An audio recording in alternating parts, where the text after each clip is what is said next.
Muito bom dia a todos. Hoje é dia de quinta com o DG e nós vamos falar sobre o tema renúncia à herança no pacto antenupcial. Os meus convidados são os meus queridos amigos Carolina Mosman e João Massoneto. Tema quente, tema que o pessoal adora ouvir a gente falar e tema que teve novidade recente. Bom dia para a Sandra. Bom dia para a Júlia, bom dia para o pessoal que vai entrando aqui, vai mandando bom dia para Anelisa, para a queridíssima Cris, a minha amiga mais do que querida, bom dia, que honra ter você aqui, Graziela, o pessoal pode já chegar, mandar bom dia, mandar aí de onde fala, bom dia para o Américo lá de Fortaleza, tá sempre conosco, para o Titi lá do 8º Tabelião de Notas, meu amigo, a Mica, nossa querida amiga Luna, Eliana, bom dia aí para todo mundo que vai chegando aos poucos para um Quinta com o DG bem legal, que vai falar sobre o tema renúncia à herança no pacto antinupcial. Bom dia para Tamara, para Camila, o pessoal vai chegando aqui devagarzinho e mandando o seu bom dia, enquanto o João e a Carol também chegam por aqui, né? Carol e João, a hora que estiverem no ar, já me deem um sinal aqui nos comentários, mas tema bom, tema quente, né? Uma discussão antiga aí, a Carol, João e eu já escrevemos até um artigo sobre isso, pode ou não pode renunciar à herança nas escrituras de pacto antinupcial, até nas escrituras de constituição de união estável, a gente vai falar sobre isso aqui, o pessoal tá chegando, a Carol já tá na área, já vou chamar a Carol e o João também, João não sei se tá por aqui ou não, vamos ver se ele já acordou, né? O nosso querido Olhos de Esmeralda. E antes de começar, o João tá aqui já, o Joãozinho Olhos de Esmeralda já tá por aqui. Antes de chamar o João e a Carol e começar, dois recados importantes que a gente sempre passa. O primeiro, a nossa programação Quinta com o DG acontece toda quinta-feira às 7h38 da manhã, é o nosso dia e horário por aqui. Cada quinta a gente traz um convidado, um tema, então é importante marcar na agenda, né? Quem gosta de estudar direito notarial e registral. O pessoal às vezes me pergunta, Arthur, fica gravado? Fica gravado, mas eu sempre gosto dessa ideia da gente firmar um compromisso com o aprendizado, né? De ter um dia e lugar naquela semana, naquele momento em que você vai reservar um tempo para você, para o teu aprendizado, para o teu desenvolvimento. Então marca sempre aí na tua agenda, quinta-feira, 7h38 da manhã, para você estar aqui conosco e estudar o direito notarial e registral.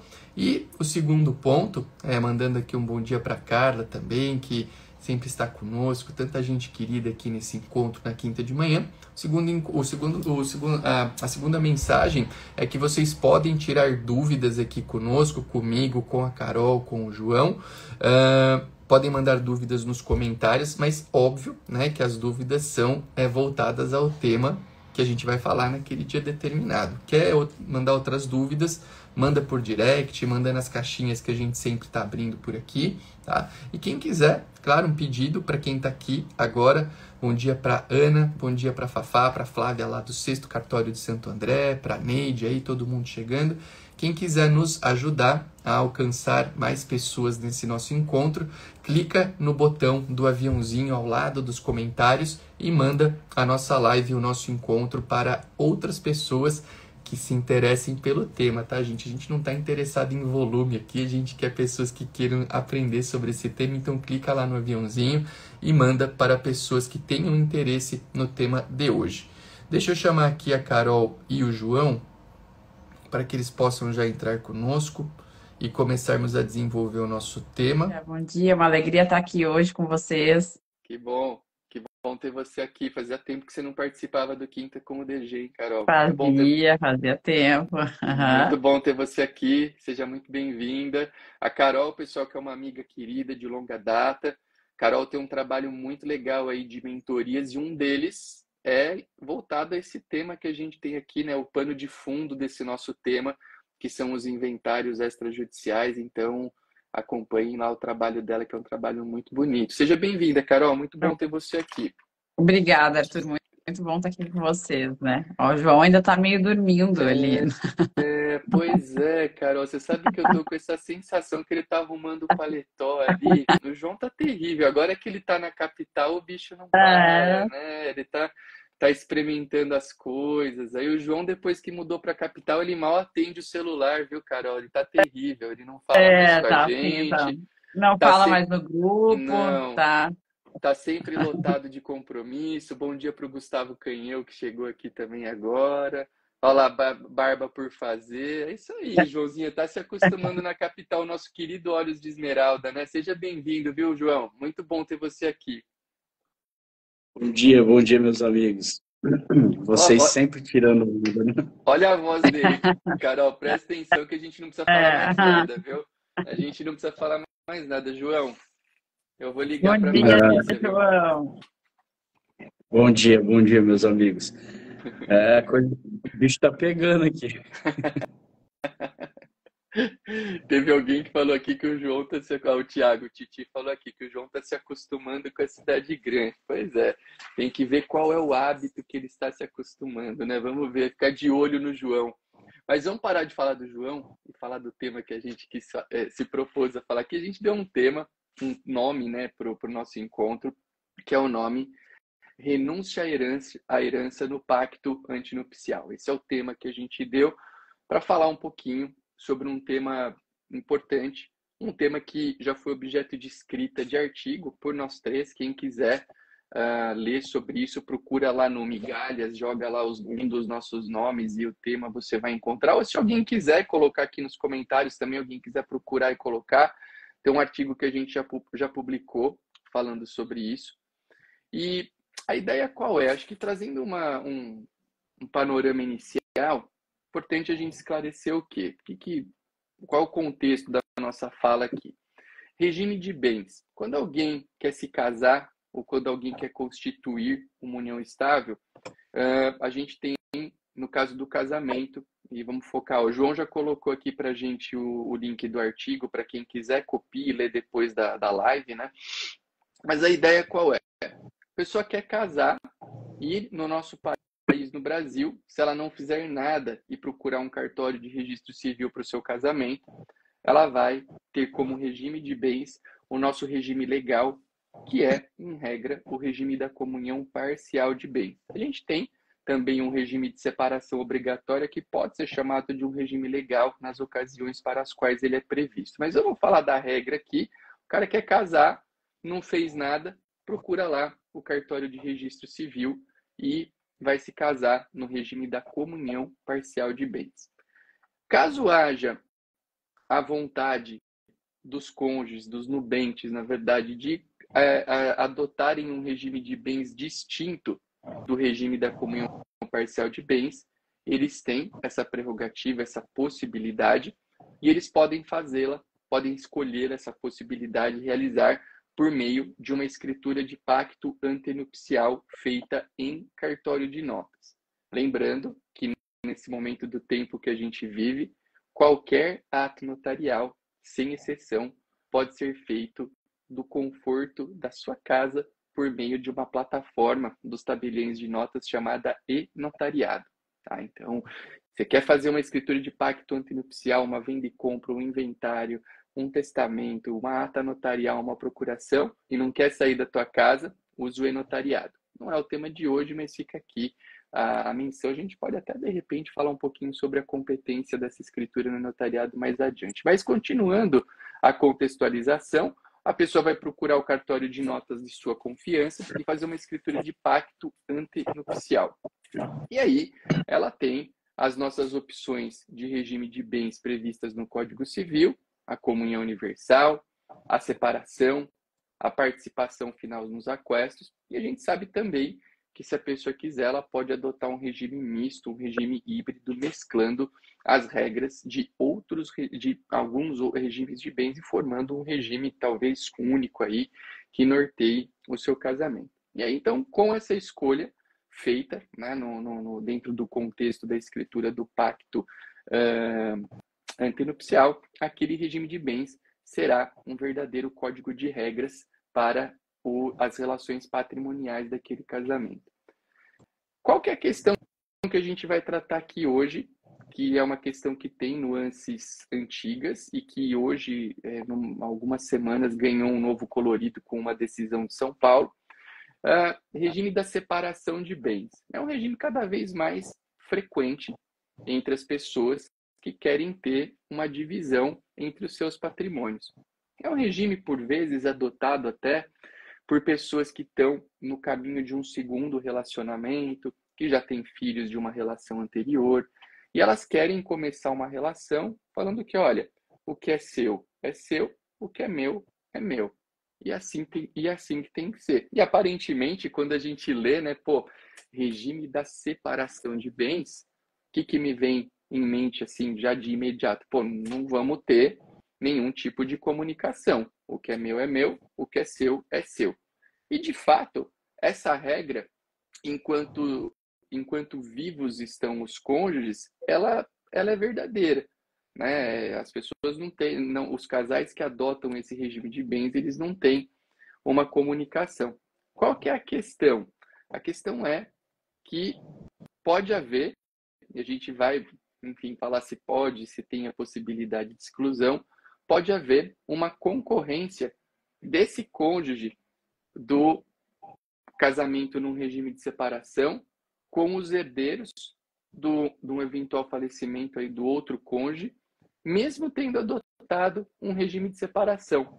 E muitas vezes, se não há um trabalho de orientação do advogado, do tabelião, nesse sentido de explicar a situação para os envolvidos, eles se casam nesse regime de separação achando que nunca vai ter nenhum tipo de comunicação, e de fato, como eu disse, em vida não tem, mas num eventual falecimento pode ser que isso aconteça, e é sobre esse tema que a gente vai falar aqui hoje.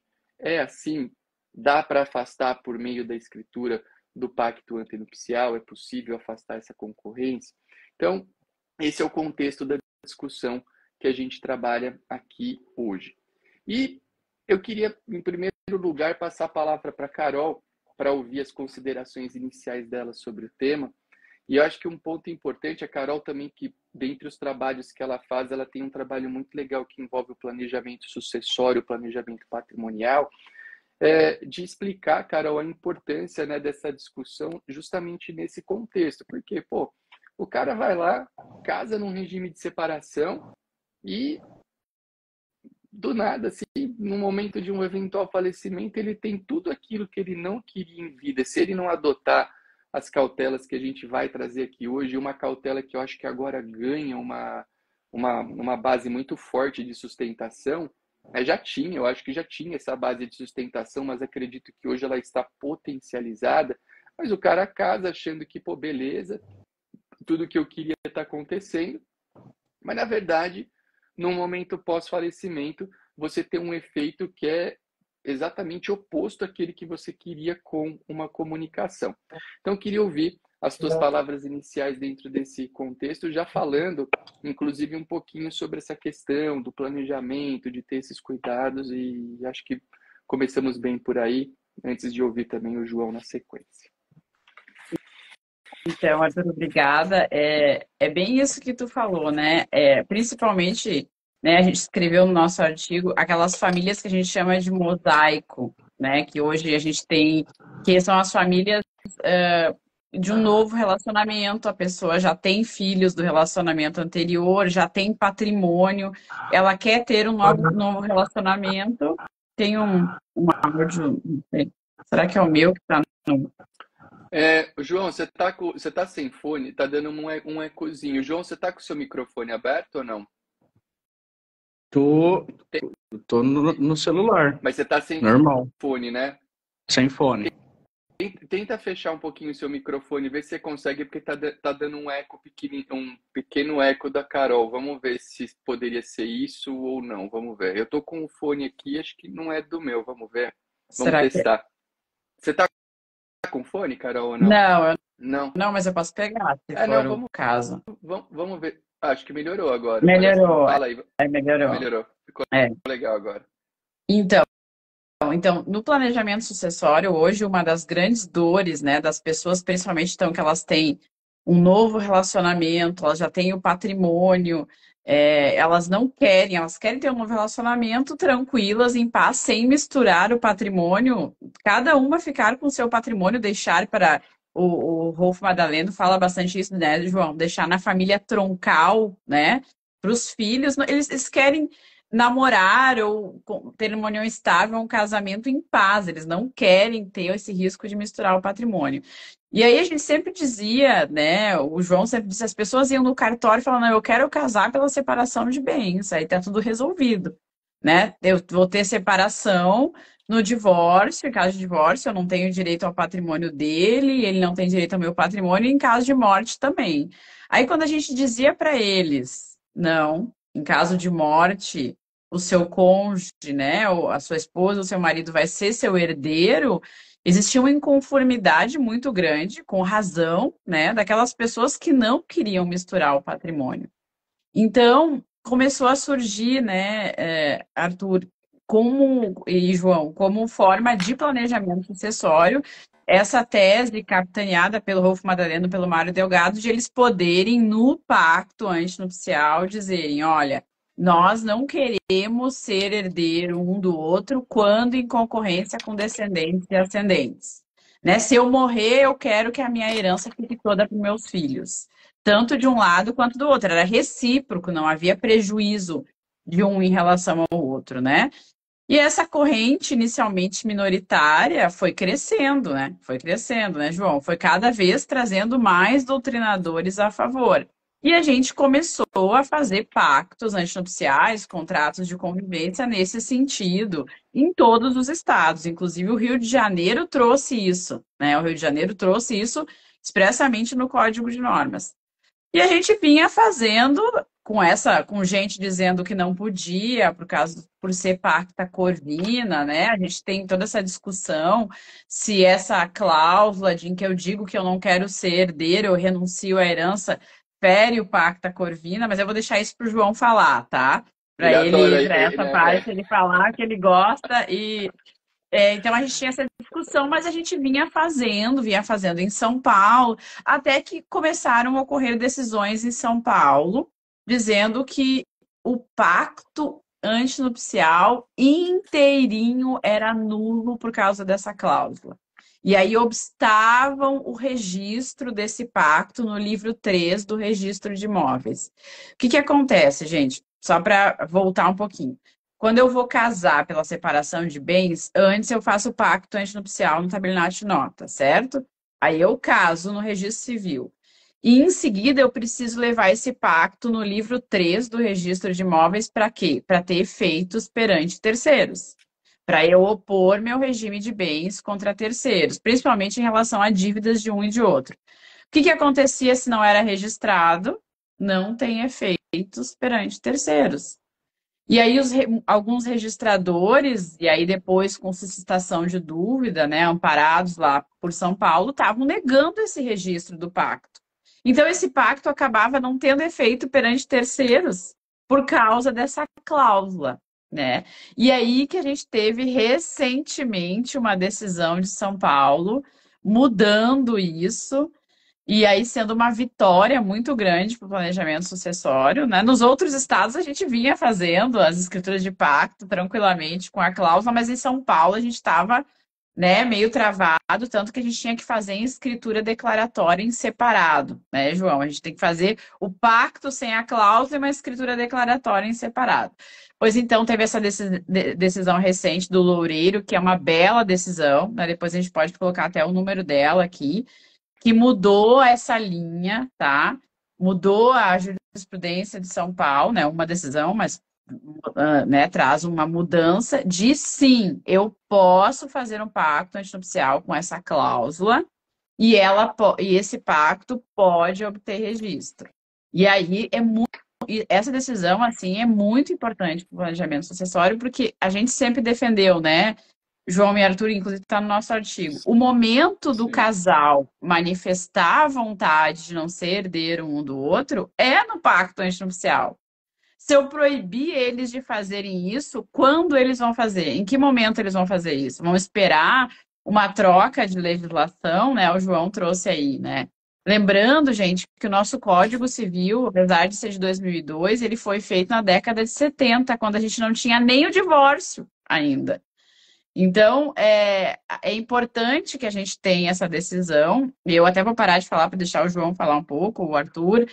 Depois a gente pode trazer os motivos dessa decisão que são muito interessantes, tá? Legal. O que não é que ele dá exatamente validade à cláusula, né? A decisão, né? Então a gente pode falar sobre isso daqui a pouquinho, mas é uma mudança muito importante para o planejamento sucessório. Eu acho essa observação da Carol super valiosa e a gente vai voltar. Cuidado, né? Muita gente está falando assim, agora liberou, é válido. Não é bem assim, né? Na verdade, a gente tem uma questão aqui, eu acho que é um pouquinho mais amplo, não é exatamente dar valor a isso, eu acho que a possibilidade de inserção, ok, tá tudo certo.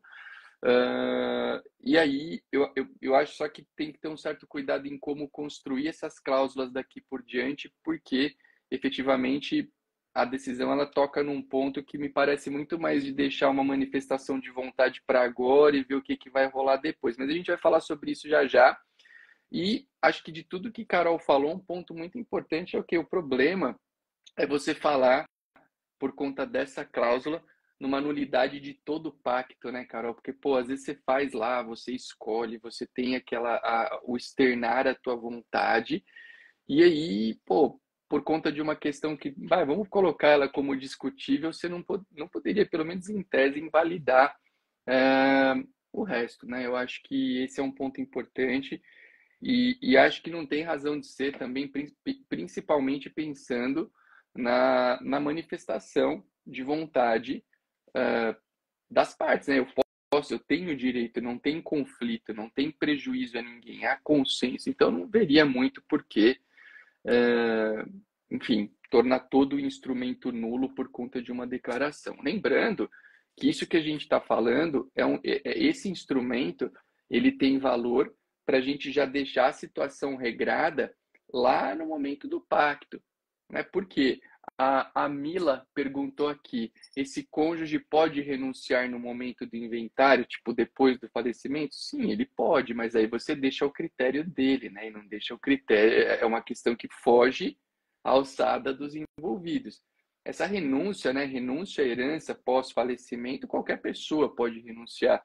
Só que aí você elimina o elemento principal que a gente quer no planejamento patrimonial, no planejamento sucessório, que é a previsibilidade. Mas se eu resolvo lá atrás, eu já tenho a previsão de que não teremos discussão. Porque, sei lá, um exemplo, os cônjuges podem em vida combinar que, num pacto, não seremos herdeiros um do outro. Aí um deles falece. E aí aquele que ficou, ele fala, putz, espera lá, mas aqui eu tô com um patrimônio, por exemplo, um patrimônio de 10 milhões e eu tenho a possibilidade de ficar com 3, eu vou renunciar mesmo? Será? Você tira a previsibilidade, você deixa o arbítrio do cônjuge. Aí, óbvio, depois de um falecimento, qualquer herdeiro, na verdade, qualquer herdeiro pode renunciar à herança. Afinal de contas, não é obrigatório aceitar. E aí, seja ele um cônjuge, seja ele, enfim, até o Américo levantou aqui, talvez o cônjuge seja incapaz. Olha só que situação. E aí, você vai falar na renúncia por parte do incapaz? São várias nuances. Você tira o elemento previsibilidade. Tá? É hora de falar agora com o Joãozinho, nosso querido Olhos de Esmeralda. A gente deu um tempo para ele acordar, para a rouquidão da voz passar, né? Que ele tinha acabado de levantar e jogar uma água no rosto. Então agora acho que passou a rouquidão do João. E, João, eu queria ouvir as tuas palavras agora um pouquinho a respeito do tema. E eu acho que o ponto principal, até a Carol já levantou a bola para você falar, e eu acho que é o que você gosta também desse tema, né? A gente fala, quando a gente tangencia esse tema, esse assunto, muita gente fala o seguinte: não pode fazer essa escritura, né, do pacto antinupcial com a renúncia aí ao direito de concorrer na herança, porque eu estou diante do chamado pacta corvina, e isso é proibido no direito brasileiro. É proibido. Eu estou dispondo sobre a renúncia de uma herança de pessoa viva. E tem muita gente que fala isso, alguns ídolos teus, inclusive, da nossa direito civil, pessoas que eu sei que você é bem amigo, falam isso. E eu queria ouvir. O João já está se mexendo ali na cadeira, assim, daqui a pouco ele vai levantar e dar um tapa no celular. Mas eu queria ouvir a tua opinião sobre esse argumento, né? E claro que você pode trazer outros elementos importantes que você acha. E um ponto que eu quero que você aborde também, viu, João? Uma coisa interessante, a gente fala muito aqui na escritura de pacto antinupcial. O cara que quer viver em união estável, ele pode fazer essa mesma declaração na sua escritura constitutiva de união estável? Afinal de contas, a união estável é uma forma de constituição de família tão numericamente presente no Brasil como o casamento, né? A gente tem muitas uniões estáveis. Então, eu queria ouvir um pouquinho disso e mandar um beijo para a Patrícia, que eu vi que está aqui agora. Ela entrou no Instagram. A Patrícia, que é, para quem não sabe, pessoal, é a noiva do João, noiva há mais de 20 anos, e ele não faz aquele momento do casamento e tal. Então, quem quiser, a gente tem um hábito aqui que é costumeiro em todos os encontros que o Joãozinho participa, que é o quê? Quem quiser que o João peça a Patrícia em casamento, pode colocar o hashtag Casa João aqui nos comentários para estimular o nosso amigo a tomar essa iniciativa tão importante e que ele vem deixando de lado aí nos últimos anos. Mas fica aí o convite para quem quiser, hein? Um beijo para a Patrícia, que está mandando um beijo aqui para mim e para a Carol, muito querida. E, Um beijo, João, Paz. tá contigo aí. Olha lá, já que tem um Casa João nos comentários, quem quiser manda, estimula o nosso amigo aqui, né? Bom dia, pessoal. Vocês estão vendo, né? Os bullying que eu sofro com o Arthur. Então, o que a gente defende é porque, na verdade, assim, começamos o primeiro artigo, Carol e eu, né? Depois com o Arthur junto no segundo artigo. Só que no primeiro nós ainda não tínhamos estudado tão a fundo, né? O tema, tínhamos estudado, mas a nossa proposta era trazer um meio de campo, né? Uma situação que ficasse bom para todo mundo. Nem falava, estou renunciando, né? De fato, com antecedência essa concorrência, mas sim deixando esse desejo para que se no futuro, né, pudesse. Mas essa ideia, que inclusive ela está na decisão lá quem fez o pacto que gerou a decisão de São Paulo agora, ele foi por essa linha de associar o futuro, né? Por quê? Porque existe a divergência doutrinária e isso é fato, apesar de que uns dois civilistas aí que luta contra, não sei porquê, essa mudança, não admite a corrente do outro lado, mas no artigo novo aqui nós colocamos vários civilistas que já mudaram de opinião e reconheceram que não é pacta corvina. E eu digo que não é pacta corvina até pelo estudo que nós fizemos para esse segundo artigo, eu, Carol e o Arthur, que chegamos à conclusão de que antigamente não se estudava esse assunto. Por quê?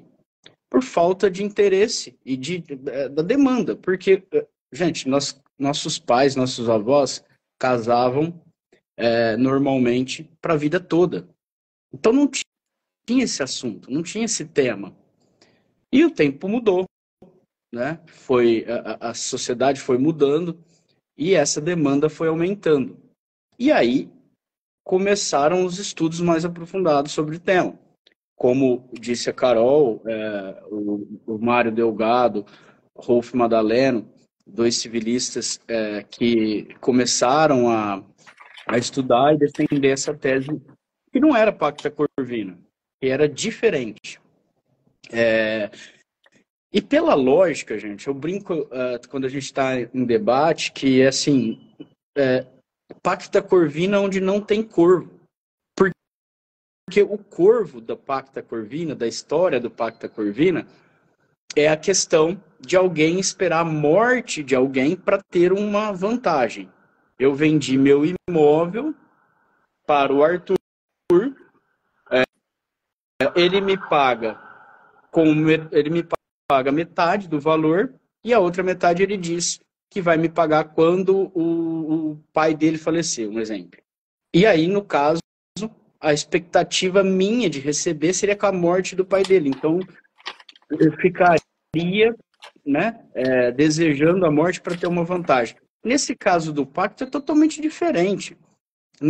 A pessoa está abrindo mão por antecedência, né, de um direito de concorrência do qual nenhum dos dois quer, que é o que a Carol explicou dessas famílias mosaico, essas pessoas que se unem, né? Hoje é muito fácil uma pessoa casar e divorciar várias vezes. Outra coisa, as pessoas ficam viúvas e aí acabam encontrando uma outra pessoa e não acostumada a ficar sozinho, se unem, mas cada um tem sua família totalmente já sólida, já com patrimônio sólido e não querem misturar, que é o que a Carol também explicou. E aí, a ideia é de que eles ficam desesperados quando muita gente acha que casando na separação é tudo separado, né? E, na verdade, eles descobrem que não é assim na morte, como explicou o Arthur. E aí vem o desespero. Em busca do direito dessas pessoas, inclusive a Carol acho que não citou, mas a gente tem um exemplo aí, que a Carol até aqui trouxe para a gente, uma história verdadeira em que duas pessoas não vivem, né, o amor delas aí por conta desse medo de se unir e prejudicar os filhos. Então isso é muito ruim. E aí, nos estudos, nós fomos a fundo e aí descobrimos várias teses, várias coisas. E a mais forte delas é que o próprio autor do 426, que tanto é citado como o impeditivo para isso, né, da Pacta Corvina, o Clovis Bevilacqua foi quem deu a redação ao 1089 do Código de 1916, que foi copiado exatamente igual para o 426. Se quem criou esse artigo, que foi Clovis Bevilacqua, disse nos comentários do Código Civil do Clovis Bevilacqua, ele disse que não se aplica esse artigo, não se aplica essa proibição, não se aplica a Pacta Corvina aos pactos antenupciais, às convenções antenupciais. Primeiro, por lógica, que é o que a gente estava falando do Corvo. Segundo, por uma explicação que ele mesmo traz também, de que havia no projeto inicial, primário do Código de 1916, havia uma proibição direta para o pacto. E essa proibição direta não foi aceita.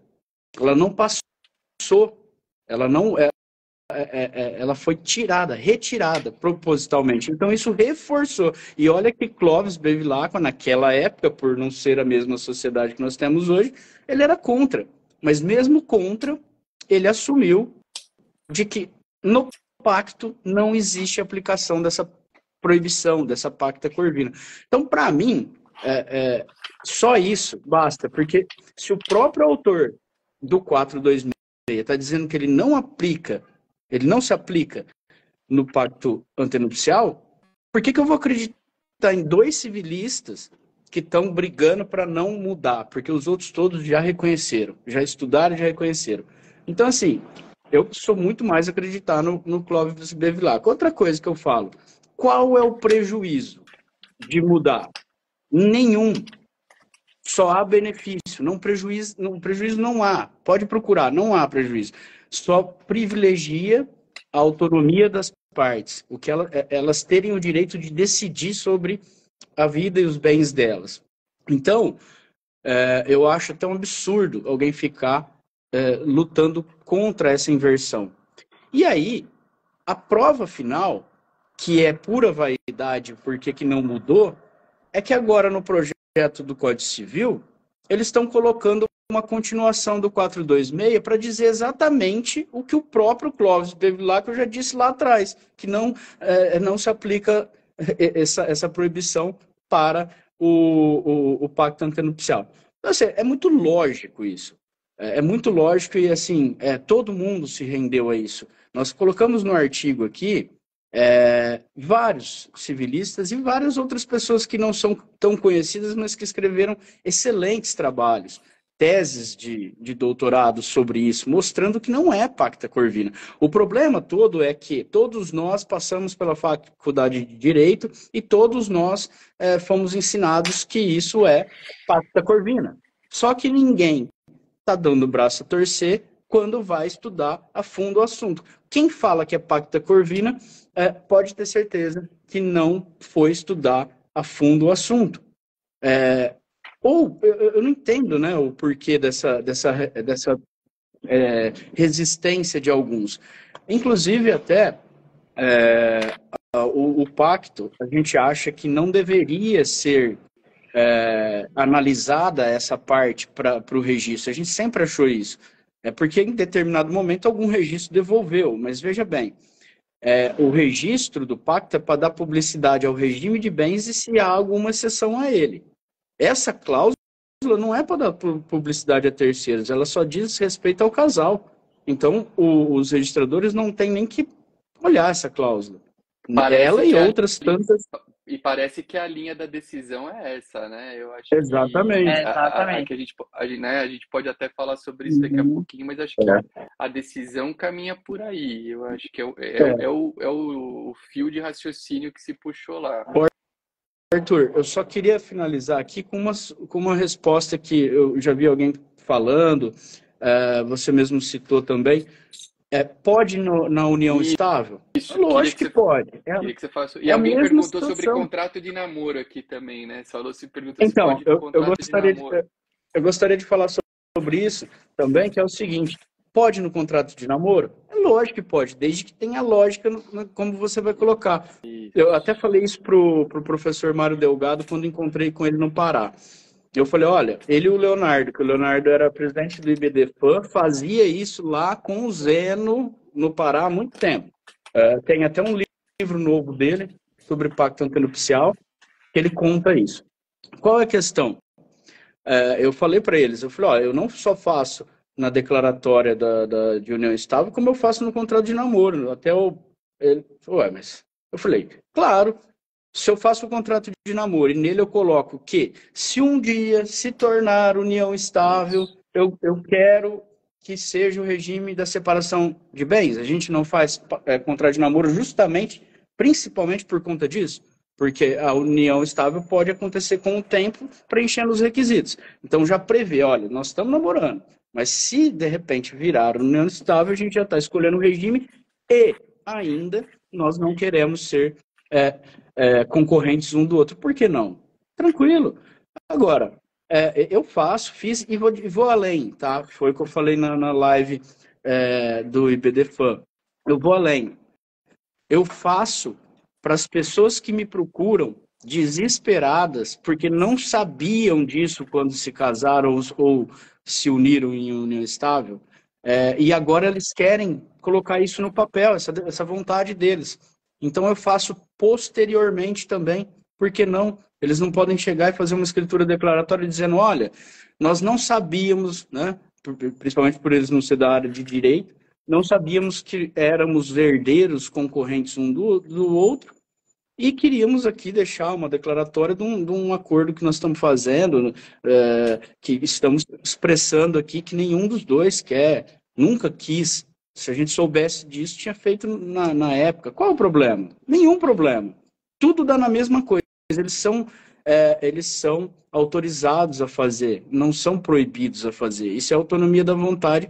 E outra, eu sempre falei isso, nós colocamos isso no artigo, o 1639, ele está sendo desrespeitado quando o pessoal quer emplacar um outro artigo igual ao 426, que nunca foi para essa situação do pacto, e eles desrespeitam o 1639, que é diretamente ligado. Por quê? Porque fala lá que os cônjuges podem decidir quanto aos seus bens o que lhes aprouver. Pronto. Se você não deixar eles decidir como eles querem, você está infringindo. Aí sim você está contra um artigo do Código Civil específico para o pacto antenupcial. Então é mais ou menos isso. Eu faço contrato de namoro, eu faço no união estável, eu faço posteriormente e faço sem medo de errar, porque eu tenho certeza que não é. Porque nós três que estudamos esse tema, que escrevemos sobre isso, e tem mais. Nós já cantávamos a bola que isso ia mudar em um determinado momento pela sociedade. É por ela. Eu sou muito mais a sociedade do que dois civilistas vaidosos. Calma. Que é mais ou menos isso. É isso. A verdade é essa. Mas é verdade, não. A questão social que você falou lá no começo, eu acho muito verdadeira. Realmente, eu acho, você comentou que o pessoal casava, né? Nossos avós e pais casavam para ter um único casamento. Eu vou até além.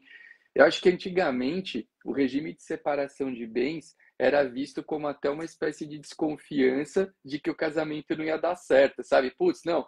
Eu já ouvi muito isso. Cara, por que você vai casar num regime de separação se você vai ficar casado a vida inteira? Parecia até uma certa desconfiança, né? Uma certa desconfiança de que, pô, eu vou casar em separação, eu já tô até partindo do pressuposto que o casamento vai dar errado.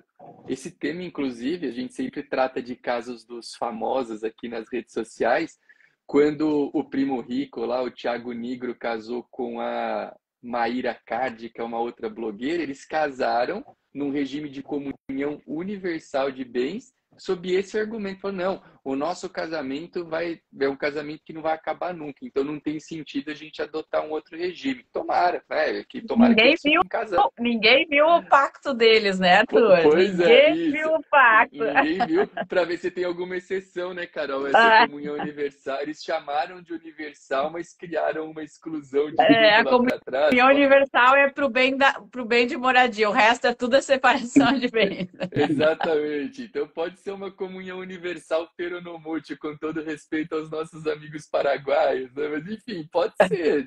Ninguém viu. E Carol falou uma coisa super importante.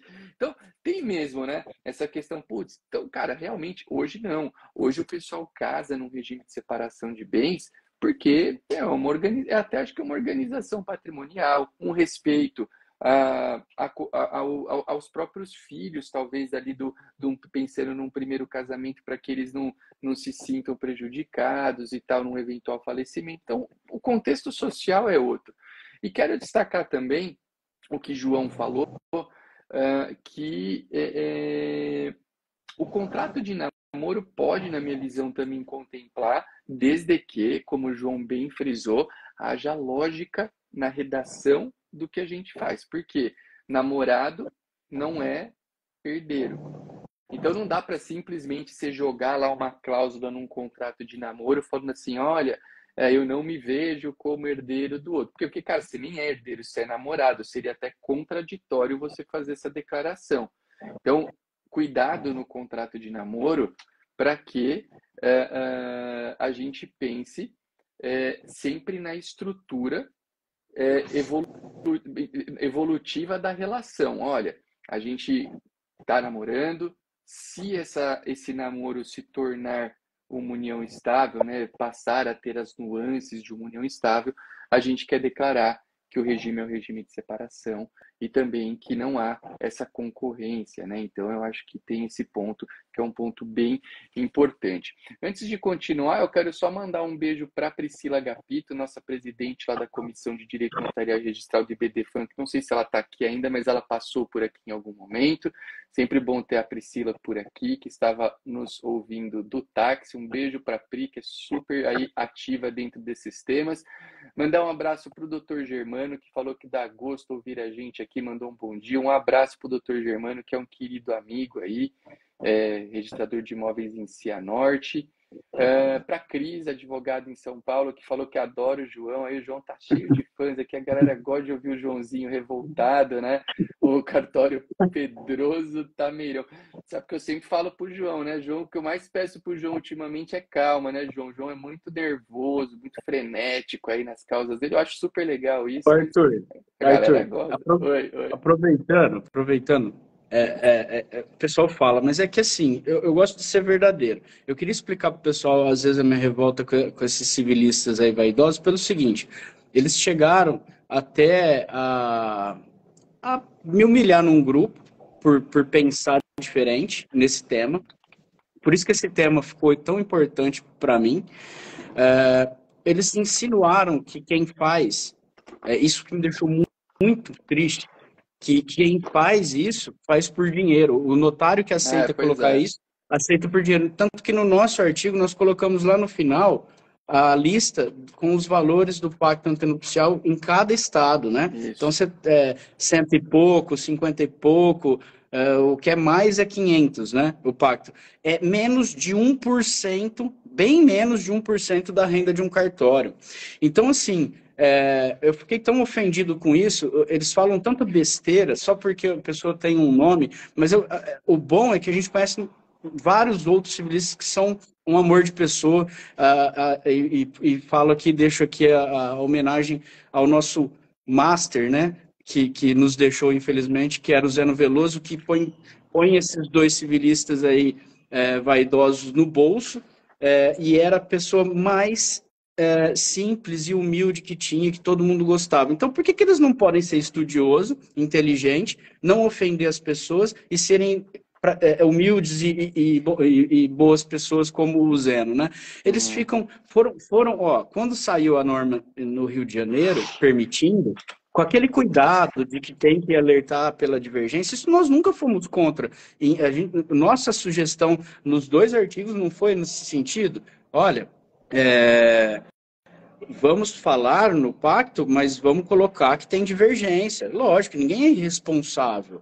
Agora, saíram daqui de São Paulo para ir lá brigar no Rio de Janeiro porque colocou no Código do Rio de Janeiro. Então, assim, é muito besteira. E aí, quando eu falo isso, João, é porque aconteceu. Então... deixa isso para lá, deixa isso para lá. Não, eu deixei. Eu estou só explicando porque a gente passa por situações na vida que a gente que revolta. Né? E assim, ó.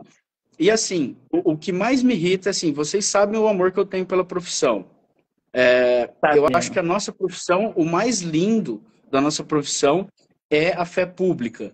É a nossa, sabe, a nossa lisura, a nossa honestidade. Sem isso, para que nossa profissão?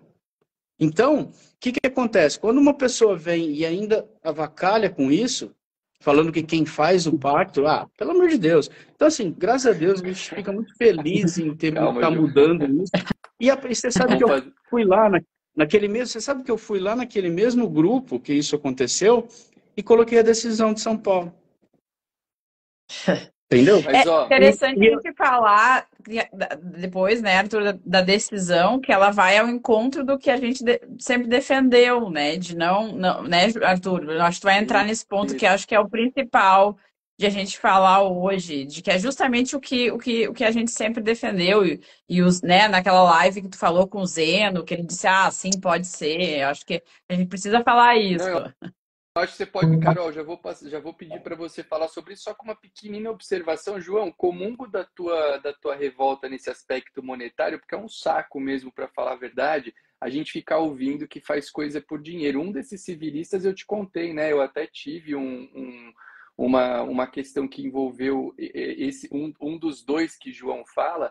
Nós fizemos um evento juntos em certa ocasião e ele falou a mesma coisa para mim num painel, foi super deselegante, até falando, olha, você só faz isso para ganhar dinheiro. Eu falei, querido, não, olha, uma escritura de pacto antinupcial, ela não impacta em nada na minha realidade financeira, e a gente faz porque a gente acredita. Mas assim, acho que o mais importante defende, Arthur, e a gente defende, que ele fala assim, que você faz, os outros não faz, vem tudo para você.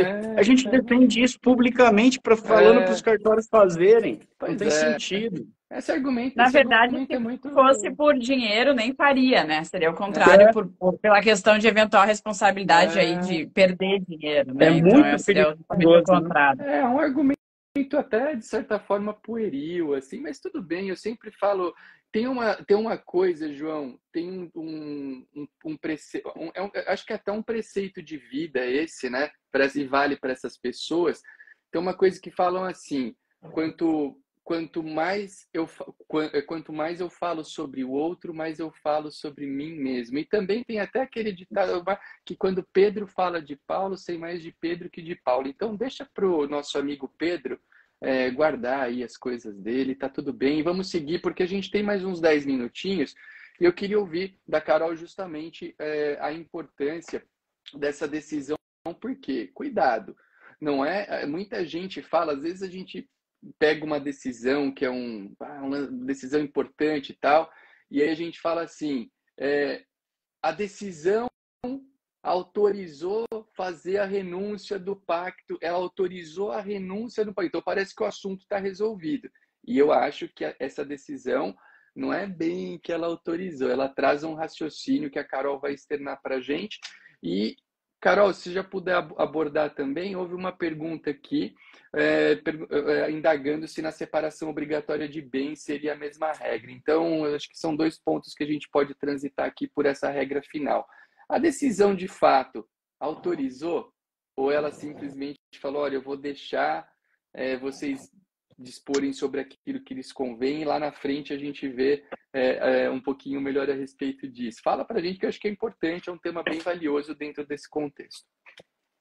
É muito, muito valioso, porque a decisão é muito bonita, vale a pena ler, tá? E ela vai justamente ao encontro do que a gente defendeu no artigo, de que o casal, ele pode manifestar naquele momento no pacto, porque a decisão sobre a validade, nulidade da cláusula não vai ser agora, vai ser depois, quando a pessoa morrer. Inclusive, a decisão disse, se eles se divorciarem, essa cláusula nem vai surtir efeito. Então, o Loureiro, é o Francisco Loureiro, quem deu essa decisão, que é muito bonita. Então, ele diz assim, o seguinte, eu não estou dizendo que a renúncia é válida ou não, que ela é uma cláusula válida ou não. Eu estou dizendo que o registro do pacto não pode ser obstado por causa dessa cláusula, porque eu estaria negando o efeito,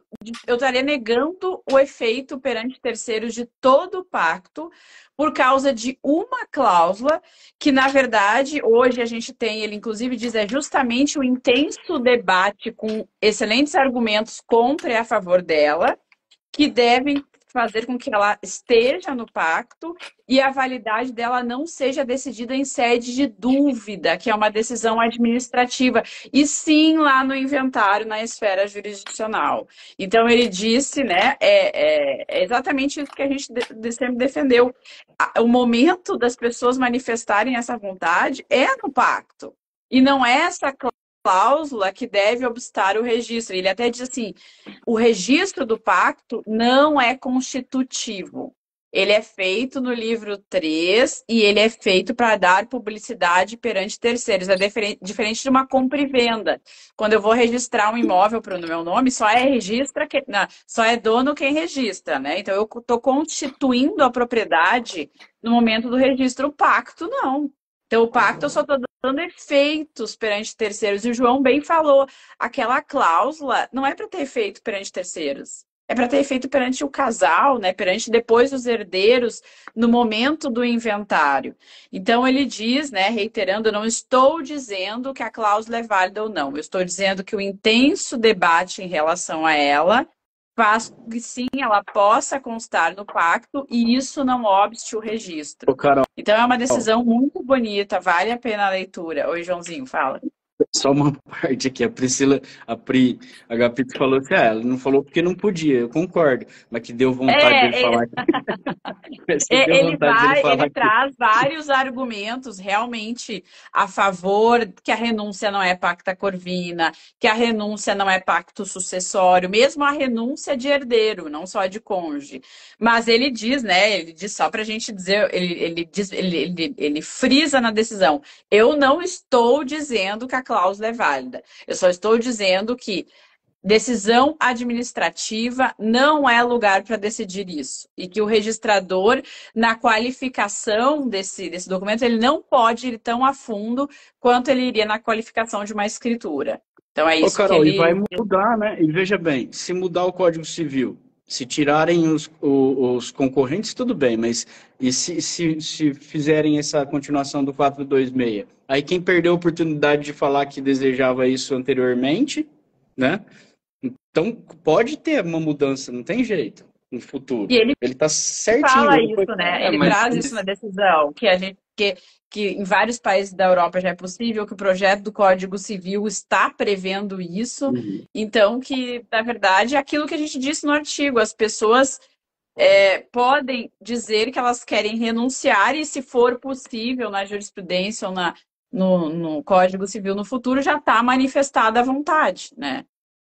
E de fato a gente vive esse contexto que a gente vive de direito de família, ele muda. A gente até falou sobre alguns aspectos de talvez 10, 15, 20 anos atrás que mudaram. Então não dá pra gente, a gente não tem a bola de cristal, mas a gente tem um momento. E eu acho que foi bem, bem prudente o que ele fez, porque, pô, legal, essa discussão não me compete. Então eu acho que o mais legal dessa decisão é você tirar de qualquer campo de discussão dentro do contexto da atuação do notário e do registrador, você pensar em invalidar um documento porque ele tem uma cláusula que aparentemente estaria em descompasso com o nosso Código Civil, e que não é verdade, a gente já viu isso aqui. Então, o legal é, pô, o que é o mais importante? O cara escolher um regime de bens que deveria, na minha visão, talvez essa tivesse que ser o ponto de vista que sempre fosse o norte para essa discussão. O que é mais importante numa escritura de pacto antinupcial? O que é o mais valioso que tem lá? É uma escolha de regime de bens, ponto. Então, cara, é mais ou menos uma linha análoga àquela linha de que a vontade do testador tem que prevalecer quando tiver uma cláusula dúbia, mais ou menos nessa linha. Pô, a questão é, eu escolho o regime de bens. Cara, tem uma cláusula.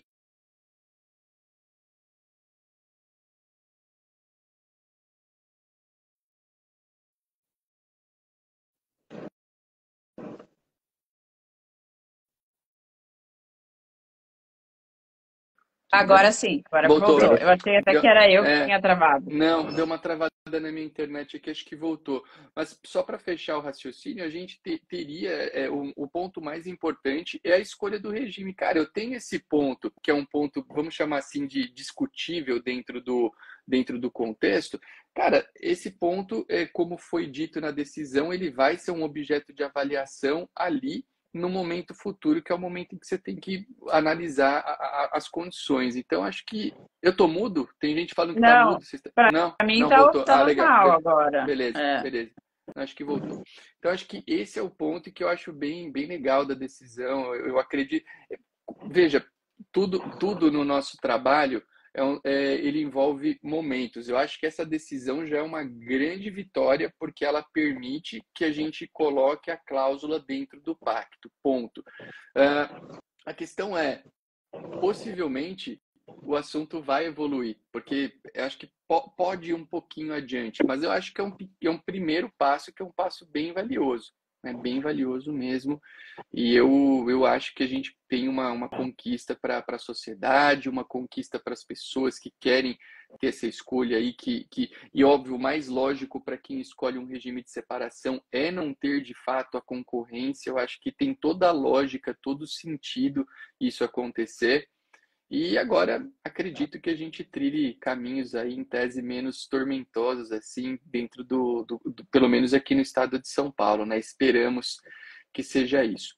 Quero lembrar, pessoal, antes de passar a palavra para o João e para a Carol deixarem um tchauzinho aí, a gente já está quase fechando. Live quando é boa, né? Quando tem pessoas competentes como são Carol e João, ela passa voando, né? Já foi a nossa 1 hora aqui prevista. A Pri Agapito, a Priscila colocou ali acima nos comentários o perfil do IBDFAN Note, que é a Comissão de Direito Notarial do IBDFAN, que tem a Priscila como presidente e que tem aqui esse trio que vos fala como participantes, né? Somos membros aí dessa comissão, a Carol, o João e eu. Então, quem quiser seguir o @IBDFANNote, que a Pri colocou acima, pode seguir. É um perfil legal, a gente tem sempre um trabalho bacana aí para propagar essa interface do direito de família e sucessões com os cartórios de notas. E lembrar de seguir também os perfis do João, da Carol, a própria Pri que colocou aqui, lá do 29º Cartório, ela sempre produz conteúdos legais. Esses dias, a Priscila acho que ficou uns dias com o ouvido coçando, né? Ela fez um post, um Reels essa semana, falando sobre a escritura de união estável e o termo do registro civil, né? Ela fez um vídeo super legal, quem não viu, vá lá assistir no perfil do 29 depois. Ela montou uma aula falando a diferença da união estável e eu acredito que a orelha dela deva ter coçado um pouquinho ao longo dessa semana, mas esse tema fica para um... Quem sabe a gente não traz a Priscila. Ô, Pri, se você estiver acompanhando aqui, eu já vou fazer um convite para a gente exponenciar ainda mais o teu raciocínio. A gente poderia fazer um quinta com o DG sobre esse tema da união estável e das diferenças. Acho que dá para a gente falar 1 hora sobre isso, que vai ser bem legal. É um tema interessante. E, pessoal, agradecer a presença de todos vocês aqui dentro da nosso quinta com o DG. A Luciana está pedindo os perfis. Bom, da Carol e do João, você consegue ver aqui em cima, é o Carolina_Mosman da Carol, e do João é o João Massoneto. O João também, que é conhecido como Olhos de Esmeralda, para quem quiser procurar. O Olhos de Esmeralda é o apelido carinhoso dele. Não sei se na capital vai manter esse apelido, mas é o Olhos de Esmeralda. E o da Pri Agapito, que é a nossa presidente do IBDFan, é o 29 Tabelionato SP, e tem o do IBDFan também, que é o @IBDFanNote, tá bom? Então, falei os 4 aí para a Luciana, para ver qual que ela quer. Gente, obrigado pela presença de todos vocês, e quero passar a palavra aí para a Carol e, na sequência, para o João, para vocês darem um tchauzinho para a turma e a gente fechar o nosso Quinta com o DG de hoje, que foi muito legal, foi muito maneiro. Valeu! Arthur, muito obrigada pelo convite. É uma alegria estar com você sempre, né, meus amigos? Foi muito bom ouvir os desabafos do João. Essa emoção do João é que torna quem ele é, né? E consegue. É bonito de ver isso, essa luta, assim, por essa matéria. Eu acho que ele foi a pessoa que mais lutou por isso, né, Foi. João? E aí agora a gente está conseguindo ter vitórias. Então, muito obrigada pelo convite, foi uma alegria. Um beijão para todos. Joãozinho, também deixa um agradeço. tchau para a turma aí. Agradeço todo mundo também pela presença aí. O pessoal brinca que agora eu não tenho mais um motivo de vida, né? Não, mas eu tenho sim. Eu quero continuar. Não, eu quero continuar defendendo esse tema aí para todo mundo poder. O João ficou meio deprê depois da decisão. O João tá meio deprimido, precisa criar uma outra causa para você, né, João? Não, mas essa ainda a gente tem que lutar muito, porque tem gente que mesmo assim ainda não... Aqui em São Paulo acho que não, mas eu estou vendo em outro estado aí que os tabeliães de lá não estão querendo fazer, e eu acho assim, isso é muito importante. As pessoas, a sociedade precisa ter seu princípio da autonomia da vontade respeitado, né? Eles precisam ser felizes aí da forma que eles querem. Então, boa. Agradeço todo mundo aí e vamos para a próxima, né, Arthur? Carol. O Joãozinho, vamos finalizar aqui. Quem quiser, vamos ajudar o João. Agora que resolveu essa questão, dizem que o João tá meio deprê e tal, vamos ajudar o João a encontrar uma nova luta para os próximos meses e anos, porque ele tem que arrumar uma confusão com alguém. Então, resolveu a questão do pacto. Vamos pensar numa nova briga para o Joãozinho Olhos de Esmeralda, porque senão ele vai ficar para baixo e a gente não quer o João assim. Eu já tenho inventário pela separação obrigatória, João. É o problema de hoje. Inventário pela separação obrigatória. Tá aí, a sua nova causa. Vamos trazer ela para um Quinta com o DG em dezembro, quem sabe, e aí o Joãozinho vai voltar a sorrir com essa alegria de arrumar uma briga com alguém. Vamos ver quem serão os felizardos que vão entrar na mira do nosso Olhos de Esmeralda aí. Gente, valeu, obrigado, um excelente dia a todos, fiquem com Deus. Tchau, valeu. tchau. Tchau, tchau. Tchau, tchau.